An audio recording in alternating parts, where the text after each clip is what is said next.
Hello കൂട്ടുകാരെ, beans മെഴുക്കുവരട്ടിയാണ്. നമുക്ക് സമയമൊന്നും ഇല്ലാത്തപ്പോൾ വളരെ പെട്ടെന്ന് നമുക്ക് തയ്യാറാക്കാൻ പറ്റുന്നതാണ്. ഒട്ടും സമയം വേണ്ട, അതുപോലെ അധികം പച്ചക്കറികളും വേണ്ട. നമുക്ക് പെട്ടെന്ന് തന്നെ ഇത് തയ്യാറാക്കിയെടുക്കാം. ഇന്ന് എനിക്ക് നമ്മുടെ ഒരു ചെറിയ പച്ചക്കറി കൃഷിയുണ്ട്. അതിൽ നിന്ന് എനിക്ക് കിട്ടിയ ബീൻസാണ്. ഒരു 5-10 ബീൻസ്. ആ ബീൻസും ഒരു ചെറിയ സവോളയും കൂടെ ചേർത്ത് ഞാൻ തയ്യാറാക്കിയ ബീൻസ് മെഴുക്കുവരട്ടിയാണ്. നമുക്ക് എല്ലാവരും മെഴുക്കുവരട്ടി വെക്കാറുള്ളതാണ്, പ്രത്യേകിച്ച് പറയേണ്ട കാര്യമില്ല അല്ല. എല്ലാ വീടുകളിലും എന്നും തന്നെ കാണുന്ന ഒരു മെഴുക്കുവരട്ടിയാണ് ബീൻസ് മെഴുക്കുവരട്ടി. നമ്മുടെ പാൻ ചൂടാക്കി ഞാൻ കടുക് താളിച്ചിട്ടാണ്. കടുക് അങ്ങ് പൊട്ടിച്ചു കേട്ടോ. കടുക് പൊട്ടിച്ചിട്ട് ബീൻസും സവോളയും എണ്ണയിലേക്ക് ഇട്ട് ആവശ്യത്തിന് ഉപ്പും കൂടെ ചേർത്തു ഒന്ന് അടച്ചു വെച്ചു.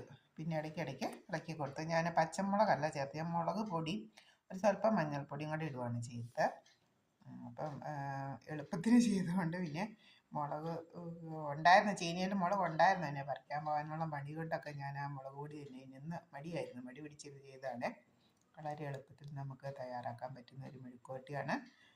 ചോറിനോടൊപ്പം വളരെ ടേസ്റ്റിയാണ്. ഒരു ഒഴിച്ച് കറിയും കൂടി ഉണ്ടെങ്കിൽ നമുക്ക് മെഴുക്കുവരട്ടി ഒക്കെ കൂട്ടി നമുക്ക് വയറ് നിറച്ച് ചോറ് കഴിക്കാൻ പറ്റും. ഓക്കെ, കുട്ടികൾ ഇഷ്ടപ്പെടുന്ന ഒരു മെഴുക്കുവരട്ടിയാണ്. എല്ലാവരും കുട്ടികൾക്ക് തയ്യാറാക്കി കൊടുക്കണേ. Okay, bye bye. അടുത്തൊരു വീഡിയോ ആയിട്ട് അടുത്ത ദിവസം കാണാം.